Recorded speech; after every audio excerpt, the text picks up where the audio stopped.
This week we have Dr. Matt Jordan speaking. Thank you for filling in on such short notice. And he's going to be talking to us about the neuromechanics of the stretch shortening cycle. And this is a recent keynote lecture that he gave at a neuromechanics conference in Brazil. So thanks again for your willingness to share this with us at the seminar. Yeah, thank you very much. Appreciate it. So the focus of my talk is related to a presentation that I gave a couple of weeks ago in Brazil, in Florianopolis, at their 14th Neuromechanics Conference. And Walter asked me to come here today to pinch hit because we were down a presenter. So great to be here. I just want to take a quick second and acknowledge my lab, collaborators, many individuals who are involved with the research I'm about to share. Couldn't do without them. And just kind of on a high level, maybe just quickly introduce what our research program is all about. My interest is in muscle strength and power, adaptations to resistance training, and we have a big focus on knee injuries as a focal point for our lab. And one of the things that we're aiming to do with our lab is to better understand how to forecast recovery after serious knee injuries like ACL ruptures to improve rehabilitation. So just a reminder before I get into the presentation here today, our muscles are not only gas pedals, they're also brakes. Muscles all work as struts as well. And muscles also work in these cycles of muscle tendon unit stretching and shortening in what we call stretch shortening cycles. And these stretch shortening cycles are really important because they serve to amplify our muscle power, and they occur in all sorts of types of movements.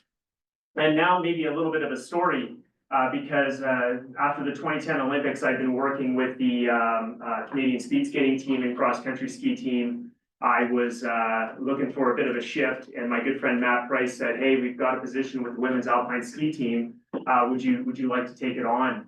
And this was something I jumped at the opportunity to do. I was very excited to make a transition, but I ended up with three significant problems. I was coming back to alpine ski racing with the women's program after about a 10-year hiatus. It was actually the first team I worked with back when I started as a strength coach in the 2000s.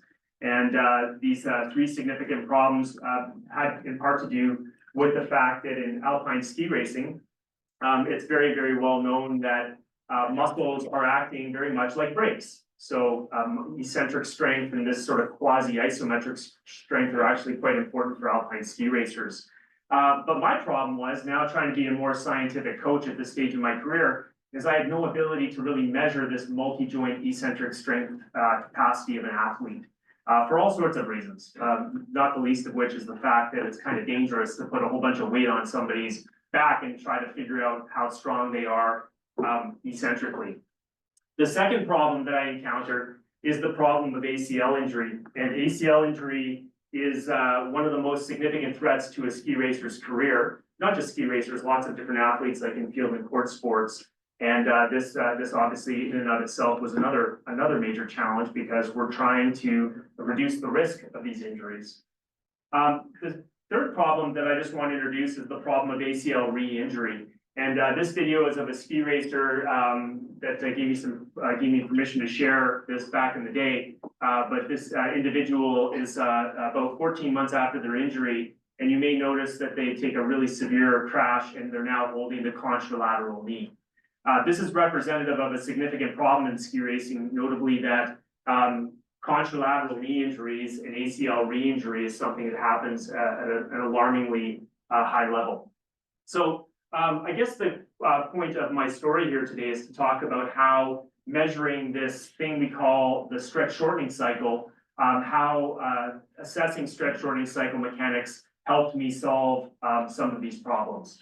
So in our presentation today, I'm going to have three main objectives. The first is to talk about what stretch shortening cycle mechanics is all about. Second, to talk about how stretch shortening cycle mechanics help me to better understand eccentric strength capacity. And then in the final part of the talk, we'll discuss how monitoring stretch shortening cycle mechanics might help us forecast recovery after knee injuries. So first of all, what is a stretch shortening cycle? Well, here's a video of a person doing what we call a stretch shortening cycle. They're doing a repeat hop test. They're jumping on a force plate, And you'll notice that as they do this cyclic movement, you can imagine their muscle tendon unit undergoing these cycles of stretching and shortening. And so this is fundamentally what we call a stretch shortening cycle. So stretch shortening cycles are pretty interesting biomotor abilities. They involve all sorts of factors related to neuromuscular control, involve tendons, they involve certain factors that are related to our muscle tendon unit properties, and they've been examined in all sorts of contexts. So these have been looked at in the context of muscle power and ballistic motor performance, in the context of fatigue, injury, and even aging. You might be surprised to know that the methodologies that we use in our lab today actually came from studies that were looking at muscle function in very old elderly adults. So at a presentation many years ago, Per Agard presented some really interesting data from his PhD student at the time, Paolo Casarati, where they described different ways to use a force plate to measure stretch shortening cycle mechanics. And this was sort of the impetus for what became the focus of my PhD and now how we look at this in athletes. So it's not just for athletes. In fact, stretch shortening cycle function is actually really, really important to support our leg power right across the lifespan. Stretch shortening cycle function has also been looked at in the context of fatigue.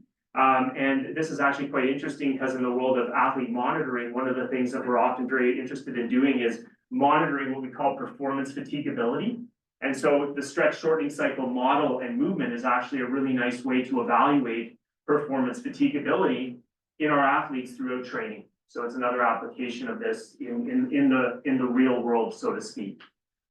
And the last example that I wanted to give of why this is so important is that it seems after injuries like ACL rupture that yes, you lose muscle and you lose strength, but stretch shortening cycle function and leg power are actually differentially impacted by the ACL injury. And so when we look at sort of elite level athletes who go through extensive rehabilitation periods, what we actually find is that if you think about their whole body stretch shortening cycle mechanics, and you imagine like a squishy Cadillac or a really stiff Audi S4, the mechanics of athletes who are at higher risk for injury after an ACL rupture, well, they tend to behave more like that squishy Cadillac rather than the stiff Audi S4. So this is another reason why we're so intent on measuring this after injuries. Throughout the presentation today, I'm going to focus on something called the counter movement jump.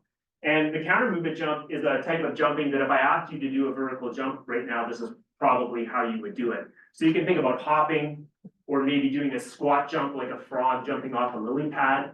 A counter movement jump is more the natural way that humans would execute a jump if you asked them to do it. It involves a phase where you unload.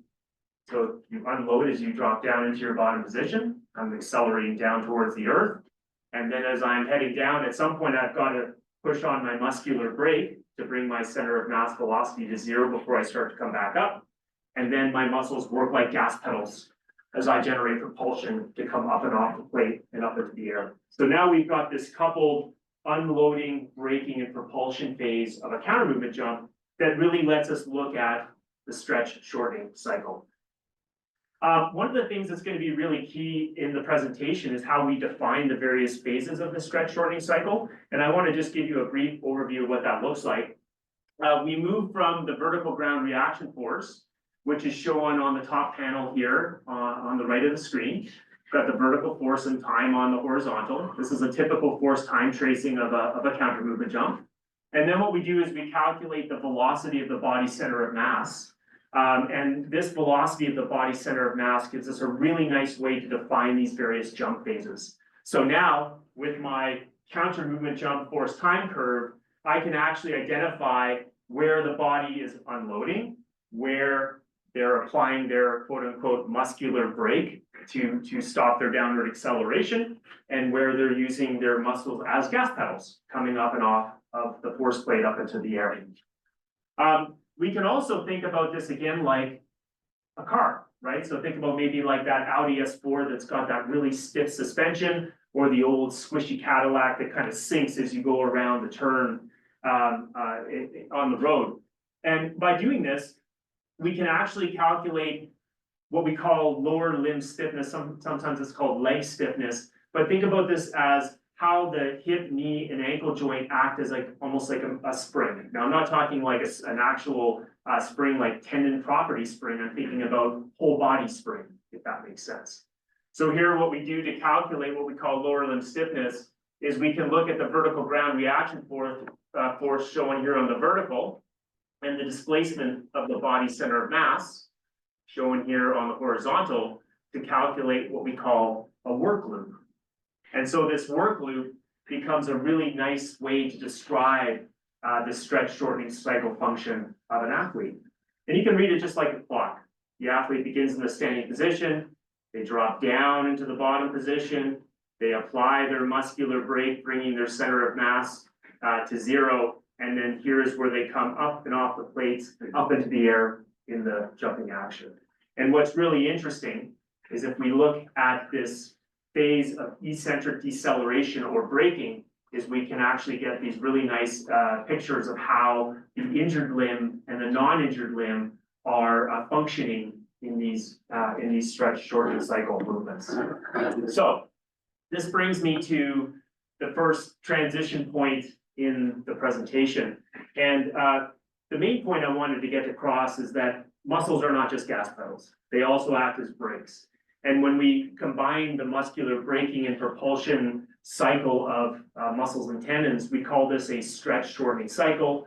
And a stretch shortening cycle is a really important biomotor capacity that serves to increase our muscle power, but it's differentially impacted with age, with injury, and it's really, really fundamental for performance. And so now that you know all about the stretch shortening cycle and why it's so important and how we measure it, I'm going to dive into how it helped me solve a couple of problems.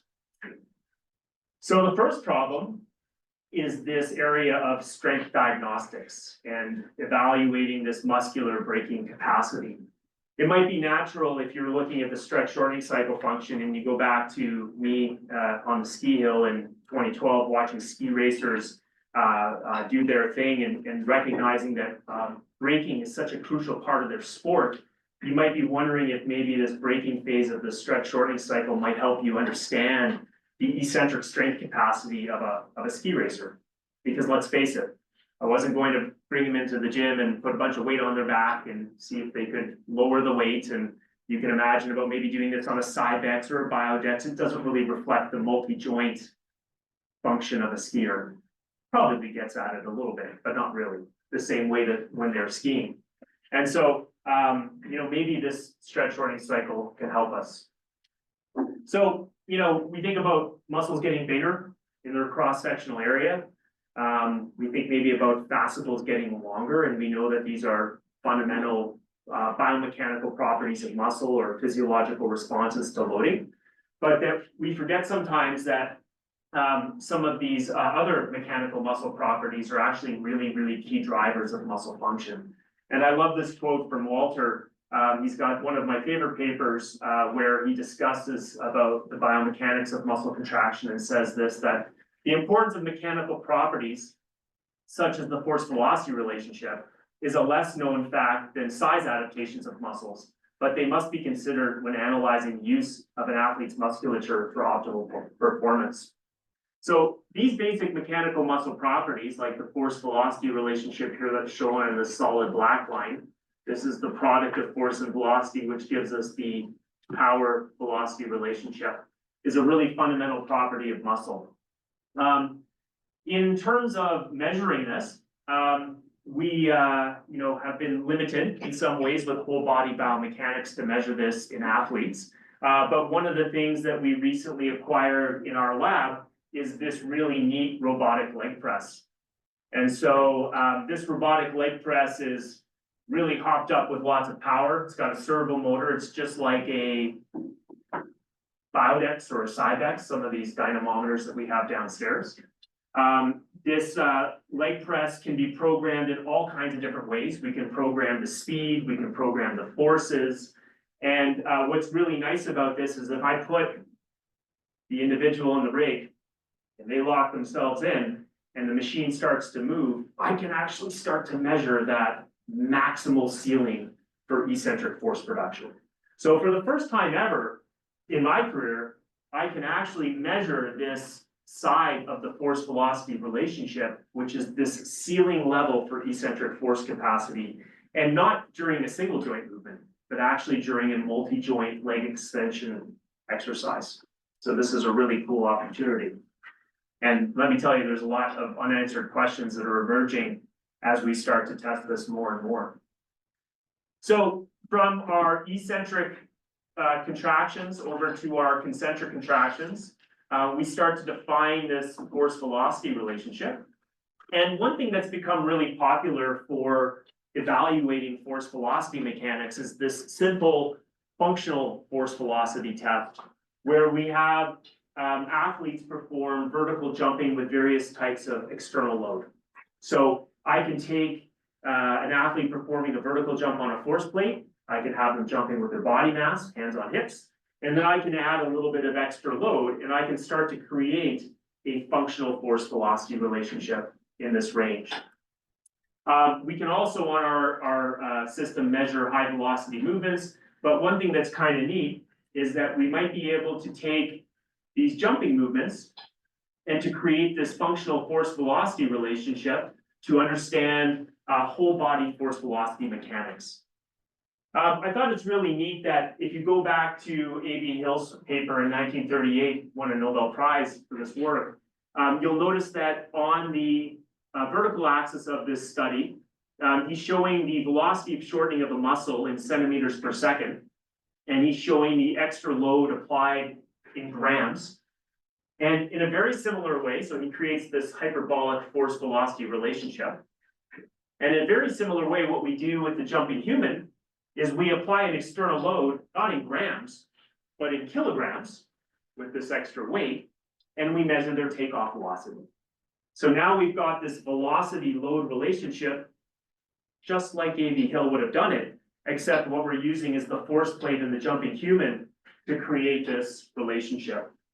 Then what we can do is we can plot this out, and these are your measured velocities across different loading conditions. And what we can do is we can extrapolate out to create these really nice velocity load profiles, which help us understand adaptations to training. Maybe it helps us identify a relatively strong athlete or an athlete who has relatively higher speed, and we can fine-tune training in a whole bunch of various ways.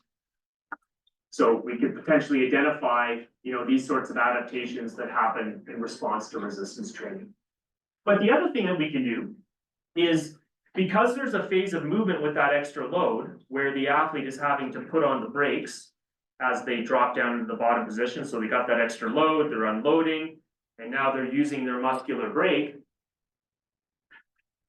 We can also, moving beyond just the examination of that propulsive phase, is we can start to describe the mechanics of this braking phase. And so if you think about it, as I'm dropping into the bottom position, I'm accelerating down towards the earth. At some time I hit a maximum downward velocity. And then I have to apply force and generate impulse to bring my center of mass to zero. And it's almost like you can think about like stopping your car coming up to a stop sign. You can either apply the brakes really slowly, or you can drive into the stop sign and stop your brakes really, really quickly. So by looking at these mechanics, we can start to understand a little bit about how athletes are applying their muscular brakes with increasing load. And so this is where our questions started to arise. Can we use the mechanics of this braking phase to understand the eccentric strength capacity of an athlete?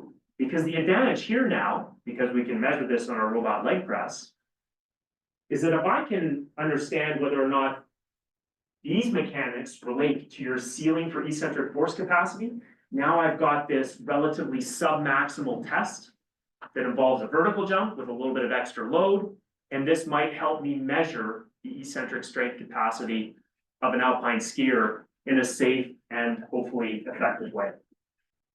So this was the goal of one of our recent studies. We've collected a whole bunch of data now on several hundred participants. I think we're up to 500 participants as of this year with our testing of dynos athletes thanks to Zach McLean, who's doing his PhD in our lab. And with this huge data set where we've concurrently measured eccentric strength on our robot leg press, we can use our jump testing with our extra loads, and we can start to explore some of these relationships in a bit more detail. So what Zach did, we had 203 athletes. There were 105 females. As part of their baseline strength testing, they did these counter movement jump tests with 3 different loads. So they did one with their body weight, hands on hips, no extra load, a jump with 30% and then 60% of their body mass. They do 3 maximal effort jumps, and we measure, our eccentric braking mechanics and our propulsive mechanics as well. We also had them on the robot leg press, and we did isometric strength testing, eccentric strength testing, and concentric strength testing. And then what we used was a forward and backward stepwise regression model with various parameters to see if we could predict our maximal eccentric strength and concentric strength using our really, really simple load velocity testing protocol.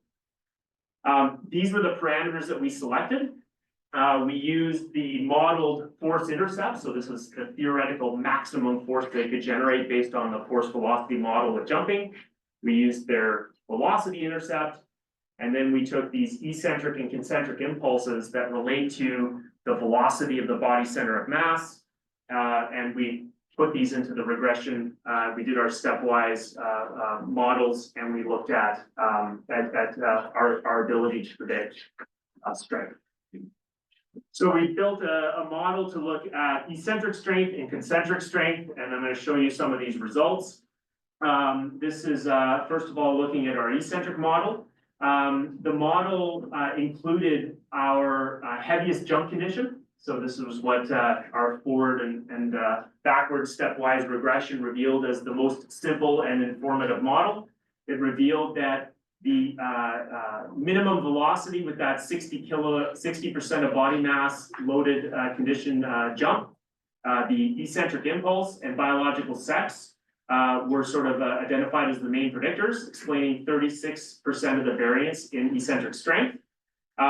When we built these models, we also did this on a subset of the data, and then we essentially took this model and applied it to an unseen group of participants to see the prediction accuracy. And in this case, we found a prediction accuracy of 15%.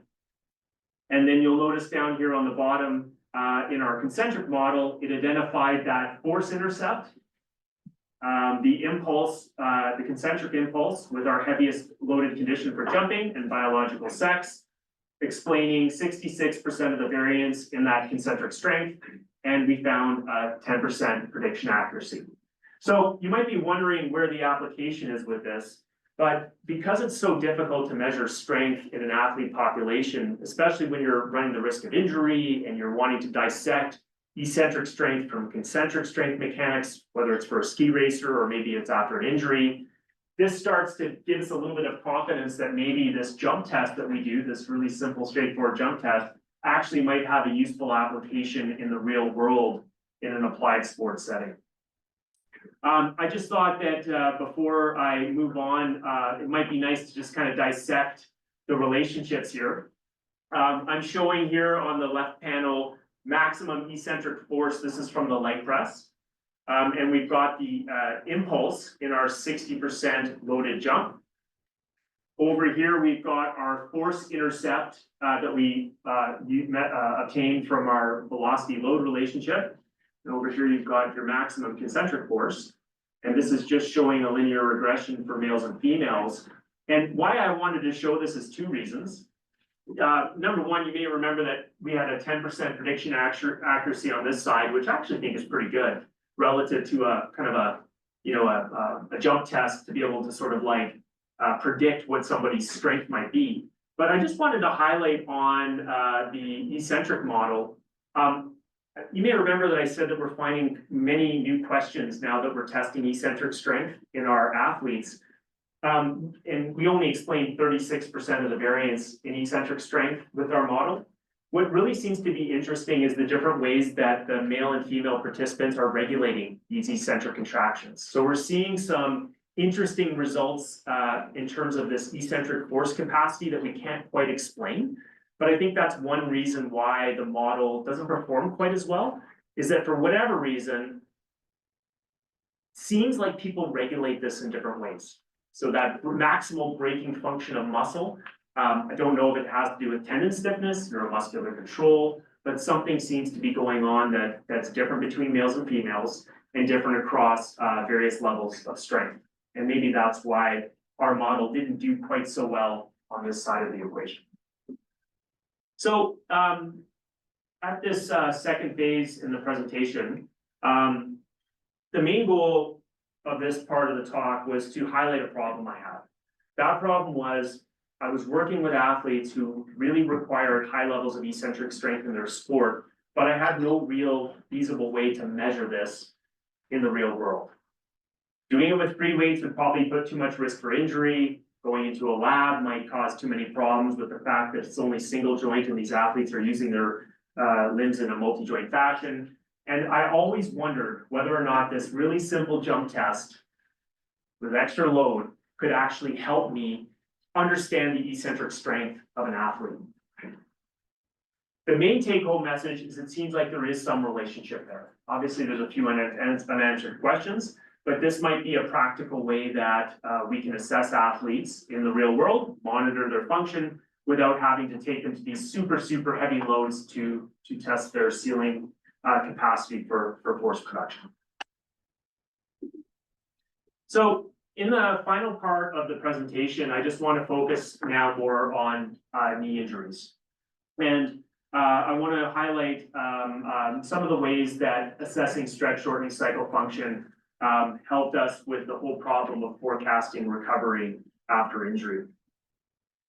So back in 2015 was when we first published this paper, but essentially what we had done was to take a split force plate system. So you have two force plates, one underneath each foot.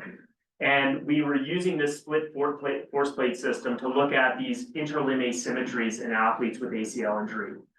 At the time, the majority of testing for athletes with ACL injury was either quadriceps strength testing on a Biodex or a HUMAC norm like we have downstairs, or it relied on functional hop testing. So you do a hop for distance or a timed hop, where you put out a tape measure and you have the person jump as far as they can and you just measure how far they jumped.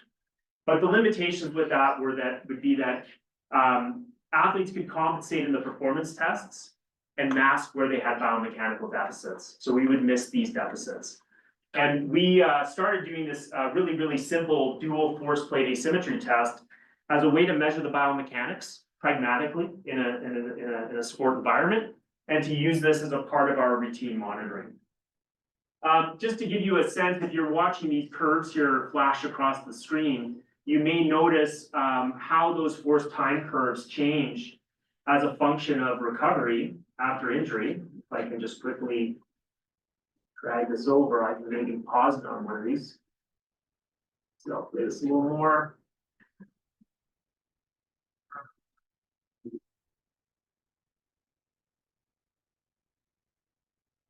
So this is the jumping phase right here of this stretch shortening cycle. This is the airtime phase, this is the landing phase. And you may notice this blue line, which is the injured side. Not only is the force lower compared to the non-injured side, but it's also got a different shape. The force time curve has got only a single peak, whereas the green line here, which is the non-injured limb, it's got a double peak and it's also higher. Essentially what we're using is this dual force plate system to track over time as a measurement tool to sort of evaluate when that injured side is starting to come back up to the non-injured side. And this is an example here down the road in the rehabilitation, where now the force time curves are not only overlapping, meaning that they're the same in terms of their magnitude of force, but they've also got a similar shape to them as well. This is a kind of a fundamental analysis, way to approach an analysis of a stretch shortening cycle. So as we move to the next few slides, one of the things I just want to highlight is that we're going to be looking at some asymmetries. And the asymmetries, when we calculate them, for the non-injured group is always going to be the right side minus the left divided by the max of the left or the right. So if the right side is 10% more than the left, it'll be a positive number. But if the left side is 10% more, it's going to be a negative 10. We do the same thing with our ACL injured group, except we're taking the contralateral limb minus the injured limb. So a positive number means your injured side is generating higher force than the injured side. I just threw these slides in prior to coming because some of the questions that I often get asked are like the mechanisms, like why would somebody have a higher asymmetry in a power-based movement or a stretch shortening cycle compared to a non-injured athlete? And I thought I would just quickly show some of the data where we were using DEXA scanning and looking at asymmetries in leg muscle measured with our DEXA scans. That's going to be on your x-axis down here. We've got our impulse asymmetries for our counter movement jump on the left panel. This is a different form of jump. It's called a squat jump. It's a jump that removes that counter movement, but nevertheless, it's a second type of jump that we do. And I just wanted to show the relationship between how muscle mass and force asymmetries play together after injury. Because one of the key things that is a driver of increased asymmetry after a knee injury, in terms of your stretch shortening cycle function, are deficits in muscle mass. So muscle mass is a foundational thing after knee injury that when it's reduced is going to serve to increase that force asymmetry in a stretch shortening cycle movement. Another way that we've looked at this too in terms of mechanisms is we've also used surface EMG from the quadriceps and hamstrings to look at how neuromuscular control changes in a stretch shortening cycle after a knee injury. And one of our key findings, and sort of as a summary slide, is that athletes who seem to be further along after their knee injury, so this would be, let's say, 2 and 3 years after they've had that ACL injury and they're back in sport, now they're competing and racing. One of the things that they seem to do is alter their neuromuscular control of these stretch shortening cycles by increasing a little bit more activity from those hamstrings, which serve to sort of protect the knee joint, and also decreasing the amount of knee extensor activity from the quadriceps as a function of probably a strategy to help stabilize the knee joint with a recovery after injury. So these might be some of the mechanisms that explain why athletes with ACL injury tend to present with these higher asymmetries in these stretch shortening cycle movements. But I thought I would focus on, for the last little bit here, a couple of other challenges. So one challenge that we had with our athlete population of ski racers is that they disproportionately receive what's called a semitendinosus autograft. This is one surgical procedure where to repair the ruptured ACL, the surgeon goes in and grabs the semitendinosus tendon, which is shown here in yellow, harvests it, and then uses it to literally reconstruct the footprint of the ACL. You've got a couple other options. The surgeon sometimes takes the middle third of the patellar tendon and a chunk of bone. And sometimes what they'll do is take the quad tendon and use that as a graft. But the question always becomes with these athletes, get this question right away out of the gates after a knee injury, is when will they be ready? When will they be ready, says the coach, says the high performance director, says the physiotherapist. You know, everybody's really keen on this. And so the question we had was, could we monitor, by monitoring stretch shortening cycle mechanics, could this help us answer the question of when will they be ready? So almost using like a forecasting model to understand how athletes recover in terms of their trajectory after a knee injury with different graft types. So in this particular study, we had 10 years of longitudinally collected data. We were looking at their counter movement jumps along with some isometric strength testing, which I'm not going to show here today. We had non-injured control subjects. There were 195 of them, 34 athletes with ACL injury. We had a total of 3,500 data points from our non-injured controls, 484 from our ACLR athletes. And we were able to capture these athletes from anywhere from 2 to 176 months post-surgery. And so now with this data set, where we've got a combination of athletes with bone patellar tendon bone grafts and hamstring autografts, we can start to compare the time course recovery of how these athletes are coming back over time as they recover from these different types of surgical procedures. And the one thing that I think is really, really interesting to note is in this sort of teal blue color, that's the bone patellar tendon bone graft, and in red is the semitendinosus autograft. You may notice that there's really different recovery patterns in terms of when their asymmetries start to normalize to that of a non-injured athlete. So the bone patellar tendon bone graft starts quite a bit higher. They go through a period where the recovery seems to be pretty slow, and then it starts to kind of accelerate downwards at about 400 days post-surgery is where they start to kind of normalize back down to what the non-injured athletes look like. Our hamstring graft, on the other hand, sort of has this hyperbolic recovery pattern back over with them hitting sort of a normal typical value at about 300 days post-surgery. So in addition to looking at our mechanics of the stretch shortening cycle and these recovery patterns, another way that we applied this in this study that we thought was interesting was to differentiate between athletes with these different severities of knee injury. So we have some athletes that would have an isolated ACL tear, lots of other athletes would have these really severe injuries with multi-ligament ruptures, cartilage injuries, meniscal tears. And we use this in a statistical model. These were generated with what's called generalized additive mixed effects models. And we were basically able to create the recovery pattern, shown here in black, of the typical athlete. So this is the typical recovery pattern for an athlete with a semitendinosus autograft. And then we were able to overlay athletes who might be recovering a little bit quicker than the curve, and also athletes who were showing a delayed recovery.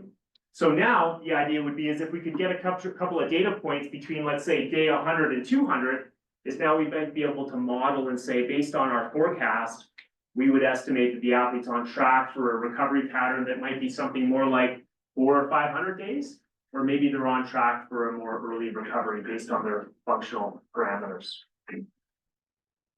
So let's move a little bit beyond asymmetry in the last little part of the talk, just a few minutes left. Moving beyond asymmetry, and one of the things that we talked a lot about over the past several years with our longitudinal studies is the fact that these case studies that we were generating really allowed us to amass data longitudinally after injury. One of the papers that we published in this particular line of work was a case study on an ACL injury where we had a whole longitudinal history of data, and specifically, just not going to go into this in detail, but this is actually representative of all the training loads that the athlete incurred over their period of time as they were going through their career. So, they're filling out training logs, we're getting all sorts of testing data, and we're now building this really comprehensive picture of their neuromuscular function, the training they did, their on-snow performance, and able to sort of stitch together these really nice representative examples of how they move through their career. So this is the phase here where the athlete suffers their injury. You'll notice that in this sort of non-shaded zone, this is sort of the recovery period where we're going through rehabilitation and rebuilding all of their training loads and getting them back for sport. And in this particular case study, one of the things that we started to note was that it was not all about asymmetries. So we started to see that if we used a pre-injury benchmark and we said, okay, what did they look like before their injury? What was their power? What was their stiffness? That we were starting to be sort of led astray by only focusing on when they hit these asymmetry values as their main indicator of return to sport readiness. So this is just showing an example here in the counter movement jump, where we looked at their mechanical power. We established a pre-injury benchmark that is shown here in black, and we did the same here down below for limb stiffness, which was that force loop that I showed earlier in the presentation. And what we were clearly able to see was that even up to 18 months post-surgery, that despite the fact that their symmetry had gotten better, that their overall output had not, meaning that they were still quite a bit below where they were before injury. So with time, we started to realize that there was more stories to be told about the importance of stretch shortening cycle mechanics in the context of ACL injury, particularly around this long-term recovery. So moving on to this paper here that we published after, again, with our about a 10 years worth of data set on ACL injured athletes, but a 16-year total time period for all the participants. We had female elite athletes, 41 of them in total. There were 30 non-injured athletes, 6 who had data before injury. We had 17 athletes with ACL injury, where we were tracking them up to 5 years after their ACL surgery and then their recovery. And the whole period here is about 16 years for the entire data set, allowing us to look at these stretch shortening cycle mechanics in much greater detail in terms of that recovery. So we established these benchmarks on our non-injured population. It became pretty clear that it was about a year to 2 years for that asymmetry to minimize down below 10%, which you see happening just around about a year. That's our common threshold. As soon as you hit an asymmetry less than 10, we typically think that that's good. It took them a whole other year to get to the point where most ski racers are. Typically, ski racers show less asymmetry than 10%. They might have asymmetries of like 5%. But what became really, really interesting is if we took the jump heights, the mechanical power of our non-injured athletes, and we established a benchmark. And what we did here is we established a benchmark of our non-injured athletes of where they were when they were at the peak of their careers at about 25 years of age. This is what we established from our non-injured control group. What we found, we established those benchmarks here shown with the dashed line, is that even up to 5 years, our ACL injured athletes were not back to their full level of function. So this is starting to illuminate many new questions about the impact of ACL injury on performance and what this might mean for our athletes. So just as I wrap up, stretch shortening cycle function is a fundamental biomotor ability, but in the context of knee injuries and especially in the context of our ski racers, it's really become a useful tool to help forecast recovery.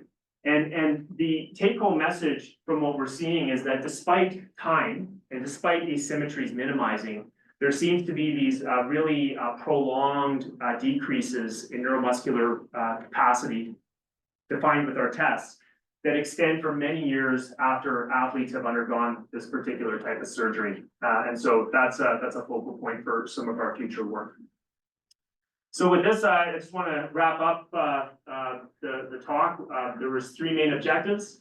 The first was to introduce to you the mechanics of the stretch shortening cycle, to remind us that it's not just about athletes. We actually need this for right across our lifespans to support our leg power. And I wanted to give a little bit of a background on how we test it. The second thing was to talk about this problem I had working with ski racers. The first one being I couldn't measure eccentric strength. And obviously this test, I think, is a useful test for us to help look at this in the context of a sports setting. And then the final piece was this problem of ACL re-injury. And also this idea of how we're sort of managing that post-injury recovery process with athletes at an individual level. And in this particular context, the stretch shortening cycle test with a counter movement jump, this really easy test that takes only a couple minutes to do, becomes a really nice way to not only build these really nice longitudinal data sets, but also to have information that can help guide our decision making and help identify athletes who are either progressing ahead of schedule or potentially falling off course as they make the recovery back from injury. So with that, I just want to thank you very much for your attention. Appreciate the opportunity to present. I know it was on short notice, but I always enjoy doing seminars. So that'll open it up for some questions. Thanks.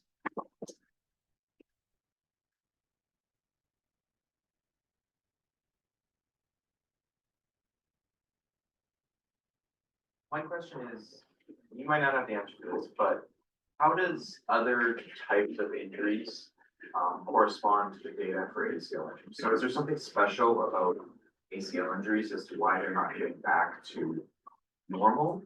Or do you see that in, so let's say like muscle tears or something, like other kind of injuries where they need to be out for a bit, and then they go back, are they still kind of below where they were initially? I mean, I think ACL rupture is, one of the more severe ones for sure. Achilles tendon ruptures would be up there as well for court sports. We looked at this in NBA basketball players, and their performance was wanted for years after returning. You know, I think a couple of nice presentations on hamstring injuries over the past few weeks in seminar as well, like the recurrence of hamstring injuries, that's a huge problem. So I think there are some injuries that do have some parallels. But certainly ACL rupture is one of those things that, it's like there's a mismatch between what the athlete expectations are and what we tell them, and then what the reality is. Because many people have the expectation, and this is not an opinion of mine, this is what the data shows, many athletes have an expectation that they'll be back. And it just doesn't seem like the data supports that.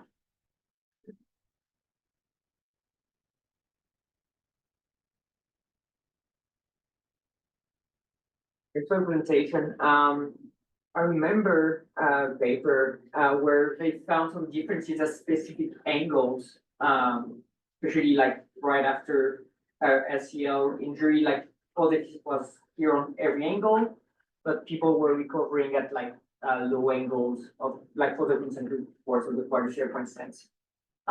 In your testings, are you considering at what angle they're producing this maximal force? What we have done that in our our isometric single joint testing. That's been a big part of some of the studies that have happened.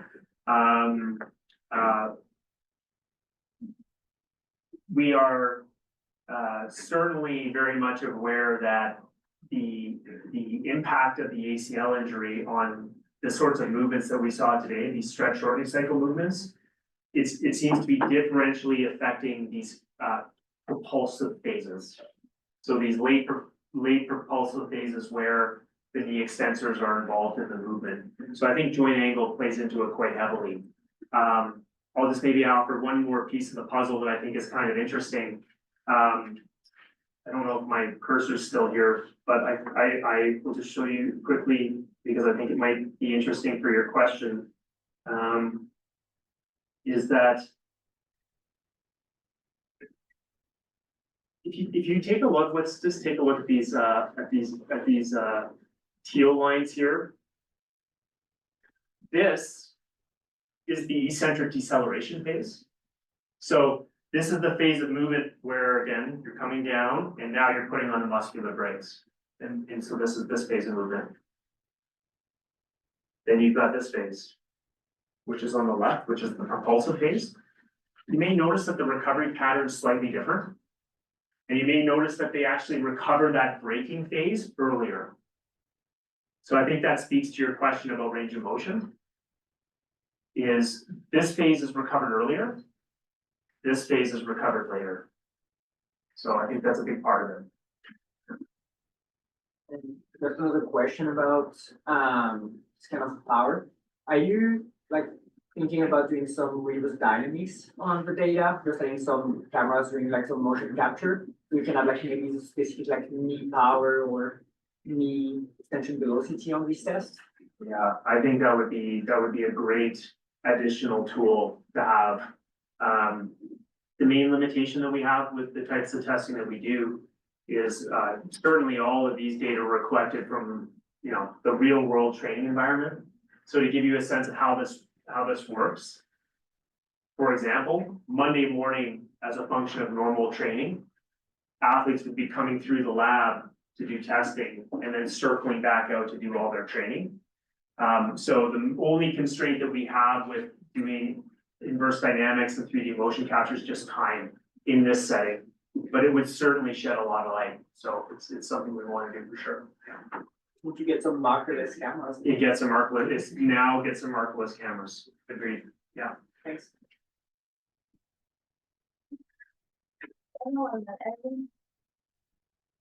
So you assume that the person that has strong muscles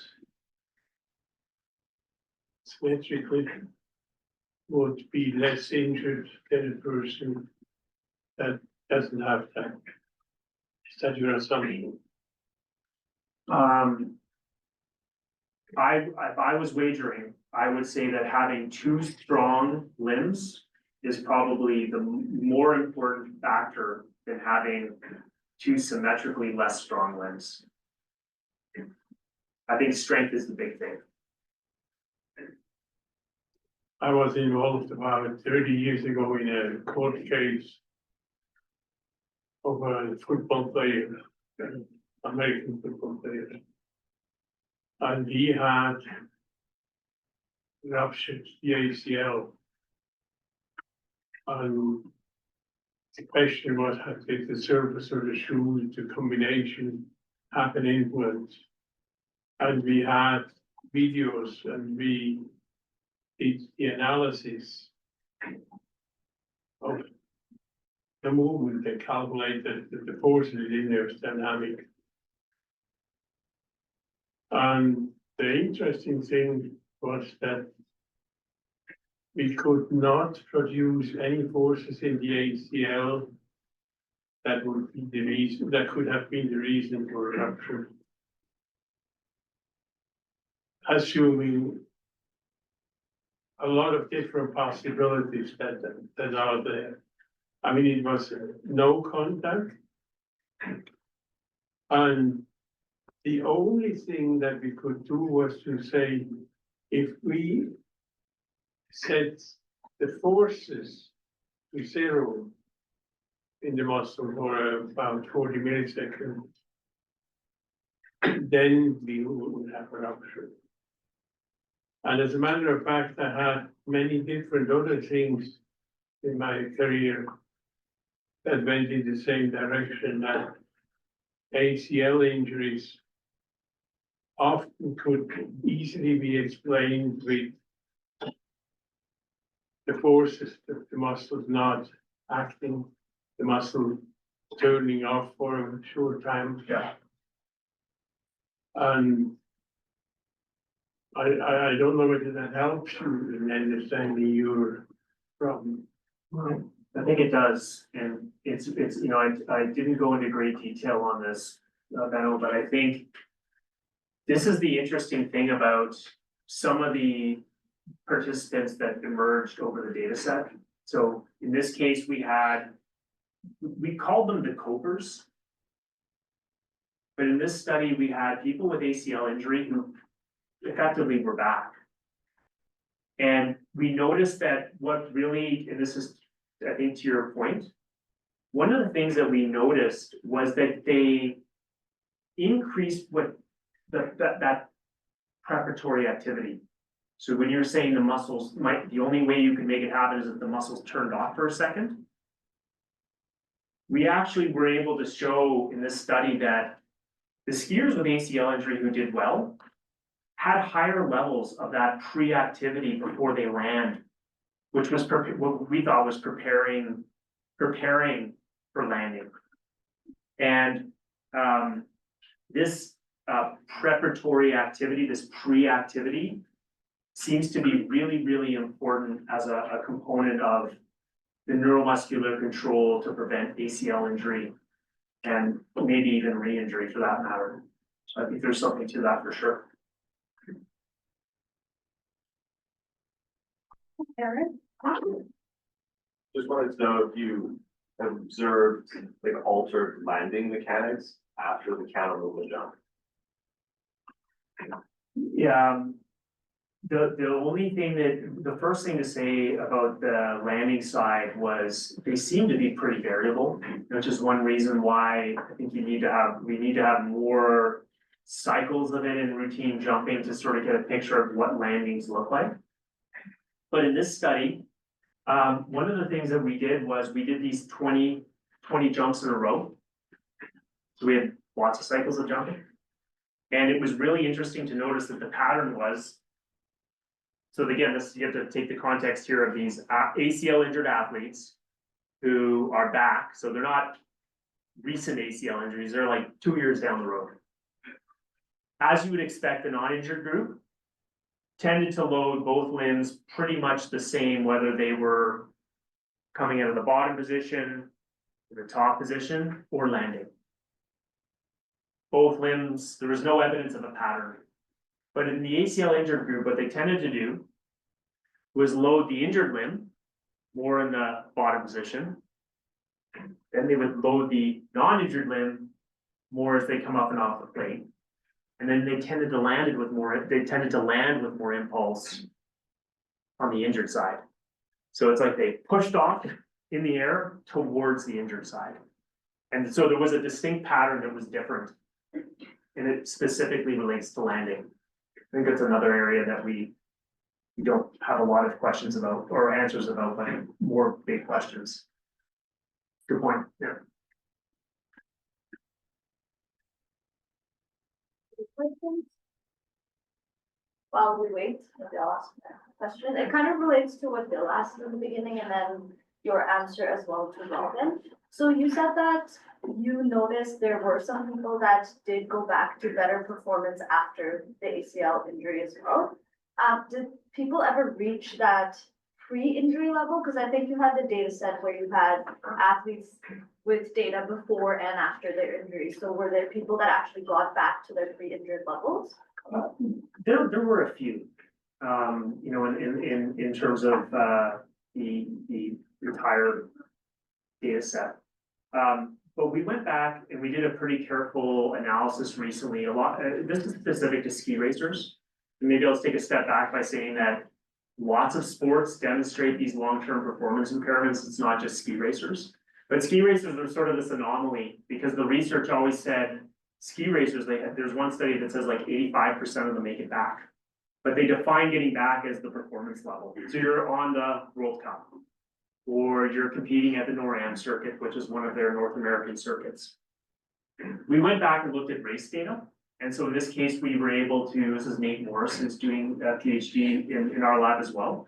Went back and analyzed all the race data. And so we asked questions about their average placing. On average, how far back were they from the winning time? We looked at something called their fist points, which are a measure of like the Ski Federation uses this sort of standardized way to use a point system to evaluate race performance.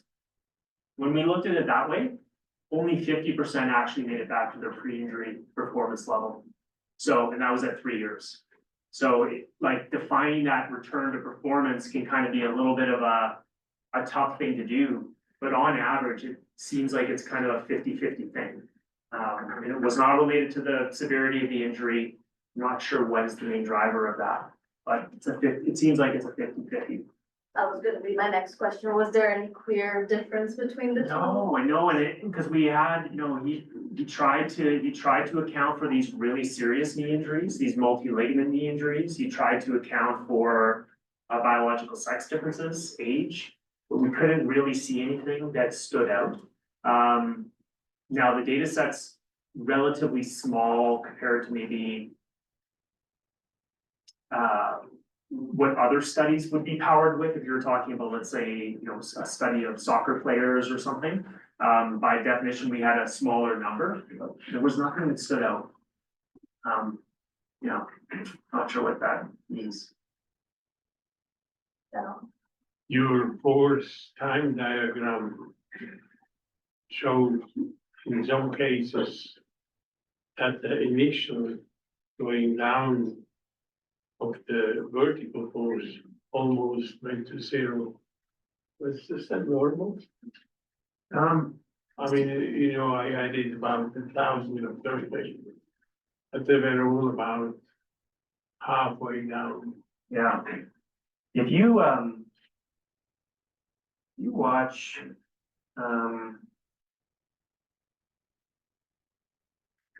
You know, the top one, yeah, I know, yeah, you see, the top one is nice. that's about 50%. Yeah. And the bottom one is almost touching the zero line, that means the vertical force is zero there. Yeah, What is that difference? The reason? so. It seems like you can draw this out in a quadrant. You have some athletes that do the stretch shortening cycle by doing these very minimal downward displacements. And create a whole, like a very fast movement with very minimal unloading to create a very high jump. But for whatever reason, another strategy presents where athletes will take these very, very long, deep position movements where they will have tremendous unloading and really high forces to generate a longer stretch shortening cycle movement, but they still are able to create really high jumps. But if you do that, then you would expect less going down. If Yeah. you go very slowly. And I would expect the curve being like that, and if you go Right. fast, the curve being like that. In these skiers, one of the characteristics that we see is that they tend to hit really high downward velocities. They go fast down, and I'm not sure why that is. But I think that's one reason why there's this correlation between, maybe their braking and how their eccentric strength, maybe, that's just a hunch I've always had is, do skiers, because they're so strong eccentrically, are they able to handle better downward velocities? I don't know. What is the difference between the top and the bottom? The main difference is that in the bottom one, they are going down much faster. That's 7.5 months. Yeah, That's the same group, the top and the bottom. Is it the same group? Same person. yeah, same, but at 2 phases after injury. Same person, the first one is at 4 months, It's a person each. Yeah. The same person. same person at 2 different time points.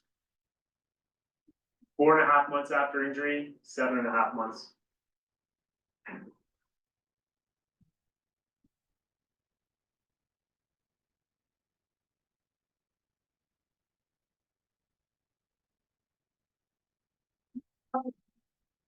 Thank you very much, for the presentation. So I'm wondering about the change of MG patterns difference that you saw. So there is some relation with the type of graph they use, if you had the hamstring graph, produce some type of different patterns, MG patterns that the bones, tendon bone graph.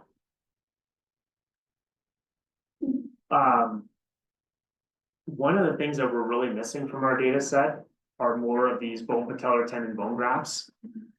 We have way more now that we're here at the university because that tends to be the sort of surgery that gets done here. I'm really hoping, and Zach has a data set with EMG where we're collecting very similar studies to what we have here, but they're almost exclusively on bone patellar tendon bones. I don't have an answer.